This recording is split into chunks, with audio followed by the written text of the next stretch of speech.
ఆయన ఎంతసేపు వాళ్ళ కూతురు గురించి మాట్లాడతాడు కానీ దాన్ని భరించేది నేను కదా మామ, నా గురించి మాట్లాడేంటి? అయినా ఒక మనిషి ఇంకొక మనిషిని ఇంతకన్నా ఎందుకు భరిస్తాడు మామ? ఎవడు మామ భరించేది ఇంతకన్నా? ఒక్కరిని చెప్ప మామ భరిస్తాడని నేను ఒప్పుకుంటా. మీ నాన్న ఏమిట్రా నీ తొక్కల ప్రేమ? ఏంట్రా నువ్వు భరించేది? చిన్నప్పటి నుంచి నువ్వు ఎన్ని చిల్లర వేషాలు వేసినా నిన్ను భరిస్తున్నాడే మీ నాన్న. ఆయనరా ప్రేమ అంటే.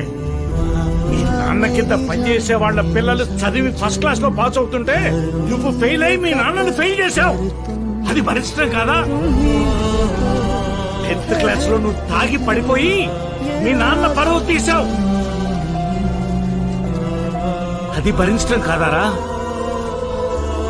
కృష్ణ గారు అబ్బాయి ఏంటి ఇలా తాగేసి పడిపోయాడు? కుమార్, మీలాంటి వారికి ఇలాంటి అబ్బాయి ఏంటి సార్?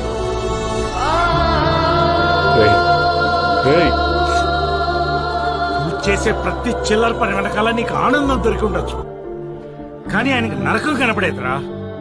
రేయ్, నీకు డబ్బులు కావాల్సినప్పుడు మాత్రం ఆయన గుర్తొచ్చి ఆయనకి ఫోన్ చేసేవాడివి. ఆయన ఎప్పుడైనా నీకు కాల్ చేస్తే కుదురుగా మాట్లాడేవరా?